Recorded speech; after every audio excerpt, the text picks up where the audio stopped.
Alright, let's look at this problem.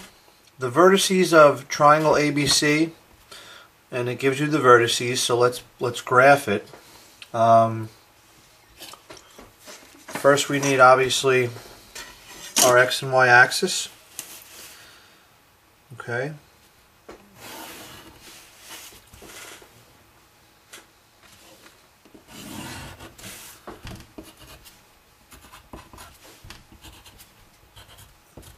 So there you go. And we're going to go by ones, right? So -1, -2, -1, -2, -1, 2, 6, 0.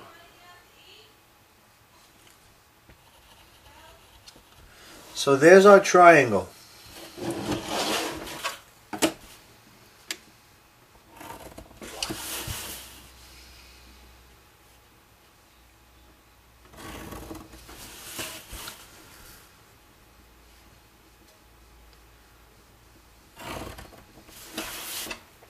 Okay, so we had A, B, and C. Which conclusion can be made about the angles of triangle ABC? Alright, well, the measure of angle A equals the measure of angle B is choice 1. Okay, now this is an isosceles triangle, right? If we look at it this way, it's isosceles. That means that these two sides are the same length, okay? And you can see that because if I go from B to C, I have to go 1, 2, 3, 4, 5, 6, 7, and then 2 over, right? And if I go from A to C, I have to go the same amount. 1, 2, 3, 4, 5, 6, 7, and 2 over. So that means that this side is equal to this side. And in an isosceles triangle, not only are two sides congruent, but the angles opposite those two sides are also congruent. Okay? So let's put a little arrow here that says isosceles triangle. That means angle B and angle A are equal, and there it is right there, choice 1. Okay?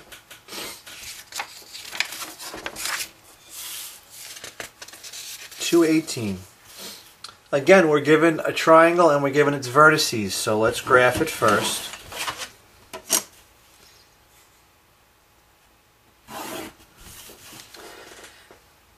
If you're not given a graph in this problem on the test, you're given graph paper. So you open up to your graph paper and you plot it. Alright, because most of the problems don't, I put this graph in here. Alright, but on the test you're given graph paper, so you have to use it for this type of a problem. So A, we're at the origin 0, 0. B, we're at 3, 2. And C, we're at 0, 4. So A, B, C. Now, I think we're going to see the same thing again with this problem. Right? This length is 1, 2, 3, 4. Right? That's 4. Look at this side. To go from C to B, we go up 3 and over 2. To go from A to B, we go up 3 and over 2. So that means that these two sides are congruent, which also means that the angles opposite those two sides are congruent.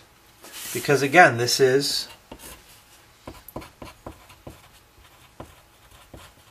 an isosceles triangle. So the question asks us how we can classify the triangle, and we can classify it as an isosceles triangle. Okay?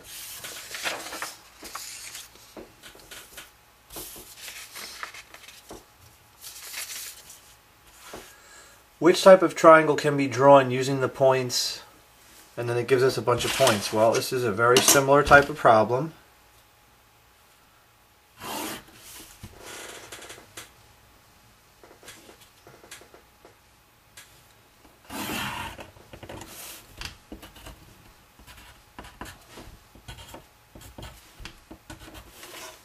Okay. By the way, on that last graph, I didn't put y and x, so go back and do that. Okay. So y and x, when we have these points, -2, 3, -2, -7,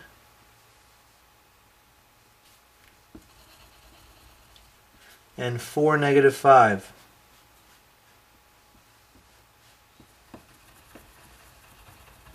Okay.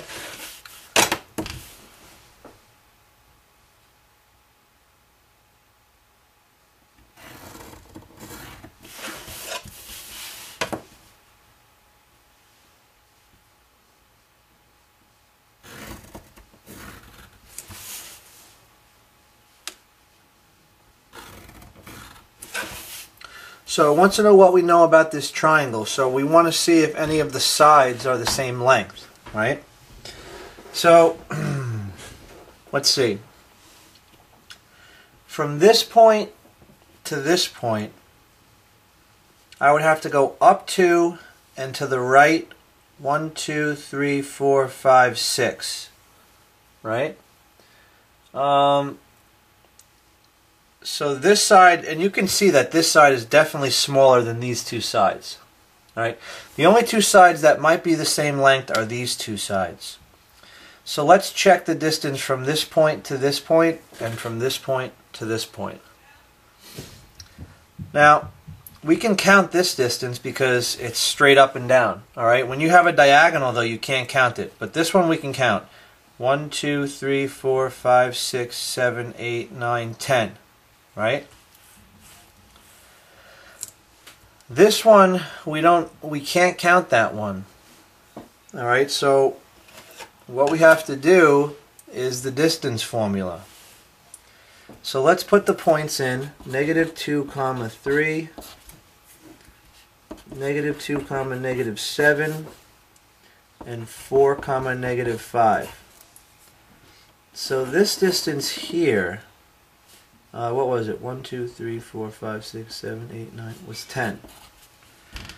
But to find this distance, we have to use the distance formula. And that is the square root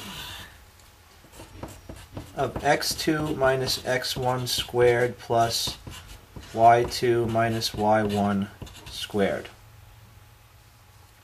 Let's call this point x1 and y1, and let's call this point x2 and y2. Okay?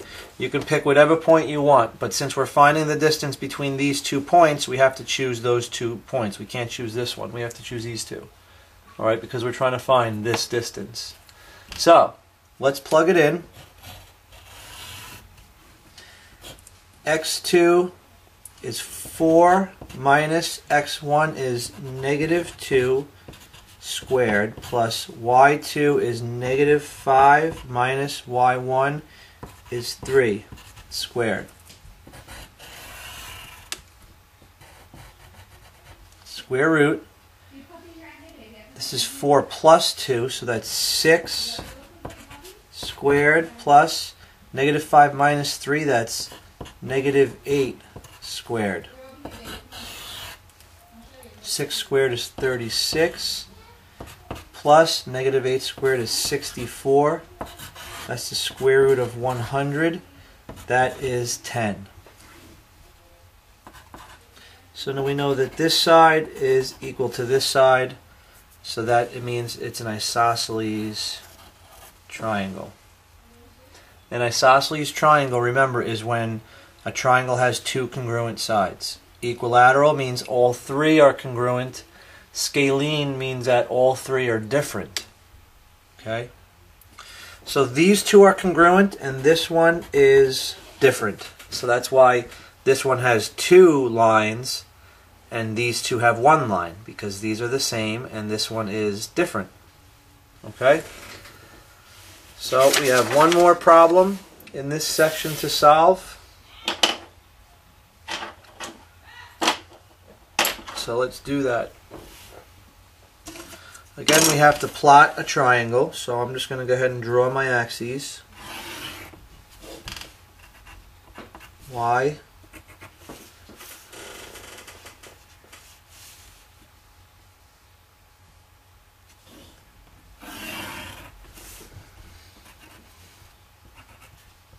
X.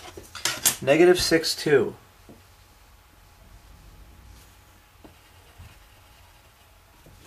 Negative 3, 6.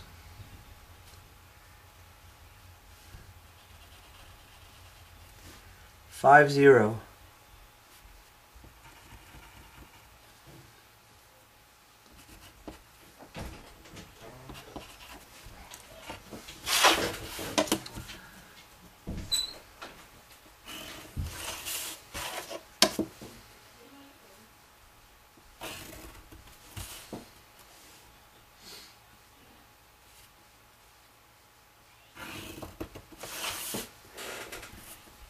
Okay, find the perimeter of the triangle. Ooh. Express your answer in simplest radical form. Even worse. Okay, that means we can't use a calculator. You need to highlight that simplest radical form. Okay, and perimeter. So, unfortunately, we have to do the distance formula 3 times because all of these lines are diagonal, right? We can't count how long these lines are. So, here's what we got to do. First, we got to find the distance from A to B, right? And A has coordinates negative 6, 2, and B has coordinates negative 3, 6. So we'll make that x1, y1, x2, y2. So, the square root of, and let's write the distance formula up here so I don't have to write it each time we use it.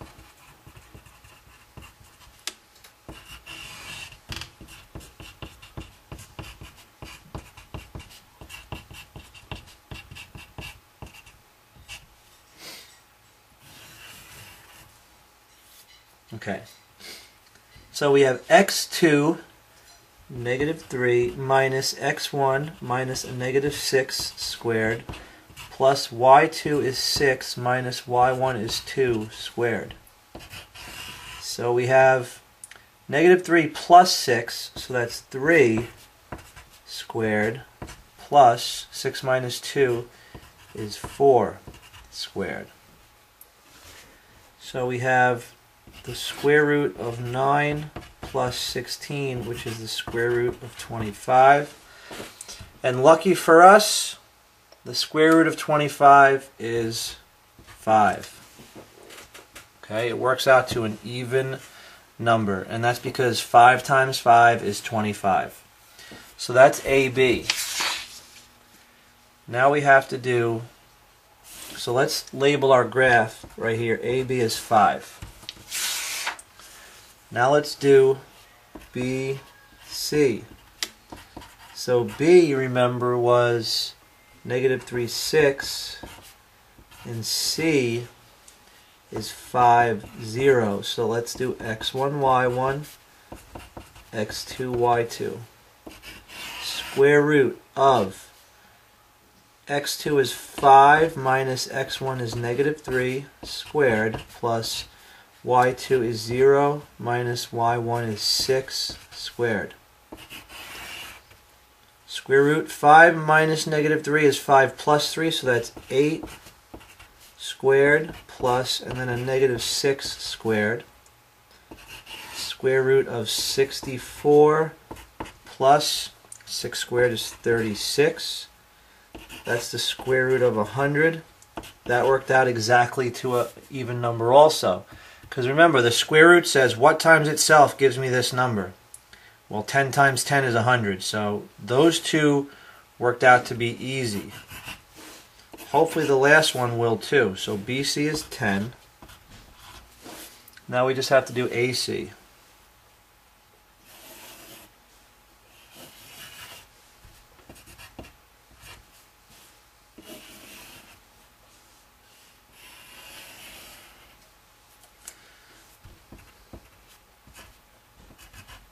A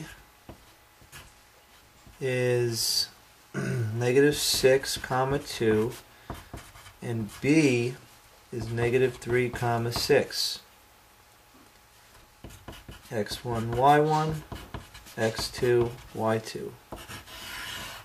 Square root of X2 is negative 3 minus X1 is negative 6 squared plus Y2 is 6 minus Y1 is 2 squared. Square root of, this is negative 3 minus negative is plus, so negative 3 plus 6, that's a positive 3 squared plus 6 minus 2 is 4 squared.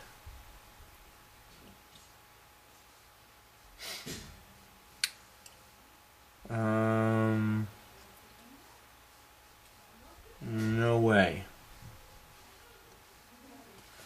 X2 minus X1. Did I pick the right point? Oh, AC. Okay, I was going to say, this is going to turn out to be 5 again, and there's no way this is the same length. I picked the wrong point there. C, which is 5 comma 0. So X2 is 5, not negative 3.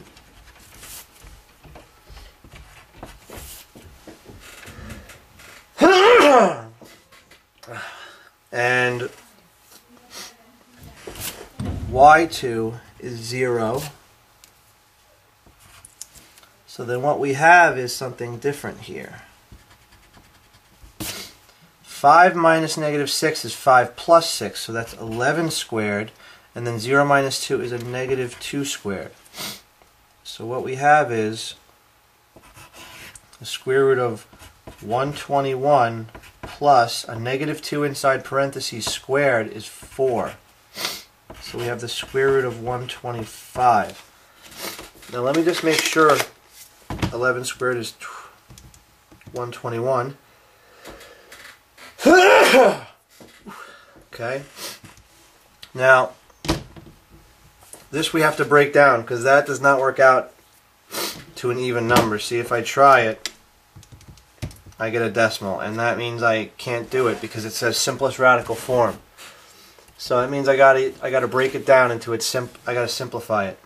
See, if I did the square root of 25, it works out to a nice number 5, and if I do the square root of 100, it works out to 10. So I can use those numbers, but the decimal I can't use.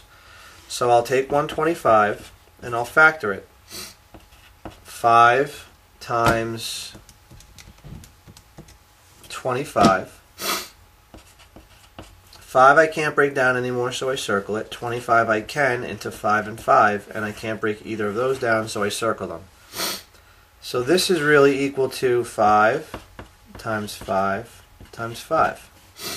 Every time two of the same thing appear, I can cross them both out and bring one out front. So the answer is 5 radical 5. So AC is 5 radical 5. So then the perimeter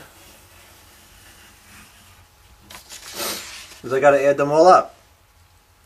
5 plus 10 plus 5 radical 5 equals, I can add the 5 and the 10 to get 15, but then the plus 5 radical 5 has to stay by itself because you can't add unlike terms. And since this 5 has a radical 5 attached to it, I can't add it to the 15 unless the 15 had a radical 5 attached to it also. Just like you can't do 15 plus 5x, you can't do 15 plus 5 radical 5. So that's our final answer. Okay? And that is the end of